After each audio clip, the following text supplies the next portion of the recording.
কিন্তু লটকে শুটকি পছন্দ করে, কিন্তু রান্নার জন্য খেতে পারে না, কারণ প্রচুর গন্ধ থাকে। এটা এত বাজে গন্ধ থাকে যেটা দূর করা যায় না, যার ফলে অনেকেই রান্না করতে পারে না, খেতেও পারে না। তো আপনাদের জন্য এই রেসিপি।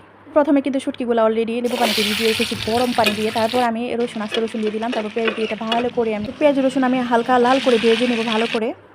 নিজেদের করা ক্ষেতের এক গলা রসুন, একটা রসুনের একটা গলা ছিল, তারপরে ওগুলা দিয়ে পেঁয়াজ দিয়ে ভালো করে ভেজে তার হলুদ আর মরিচ গুঁড়ো দিয়ে দিলাম, লবণ দিয়া ভালো করে কষিয়ে নিলাম। তারপর আমি শুটকিটা দিয়ে দিলাম। আমি এখানে বলে রাখি, শুটকিটা কিন্তু আমি গরম পানি দিয়ে ভিজিয়ে রেখেছিলাম, অথবা সিদ্ধ করে নিতে পারেন। আমি লেবু দিয়ে অনেকক্ষণ ভিজিয়ে রেখেছিলাম। তো শুটকিটা দেওয়ার পর আমি কাঁচামরিচ বাটা দিয়ে তারপর এটা কষিয়ে নিয়েছিলাম। কষিয়ে তারপর আবার পানি দিয়ে এটা মূলত সিদ্ধ করতেছিলাম, যদিও অর্ধেক সিদ্ধ আছে। তো রসুনটা দেওয়াতে তো এটা তো সিদ্ধ করতে হবে ভালো করে। তারপর আমি এটা সিদ্ধ করে এরকম ঘনত্বে তৈরি করে নিলাম। অল্প অল্প একটু ঝোল রাখছি হালকা হালকা, যেন ভাত মাখিয়ে খেতে খুব ভালো লাগে। তো এই যে তৈরি হয়ে গেল আমার লটকে শুটকি। তো আপনারা চাইলে বানিয়ে নিতে পারেন, অনেক মজা অনেক মজা। আর বিশেষ করে রসুনটা আসতো, এটা আর অনেক বড় ছিল, অর্ধেকটা করে কেটে দিয়েছি, তারপরও এটা এত ভালো লাগছে। আমার এই শুটকির মধ্যে এই রসুনটা সবচেয়ে বেশি প্রিয়, বড় বড় দিলে একদম মিশে যায়, এটা খেতে অসাধারণ লাগে গরম ভাতের সাথে।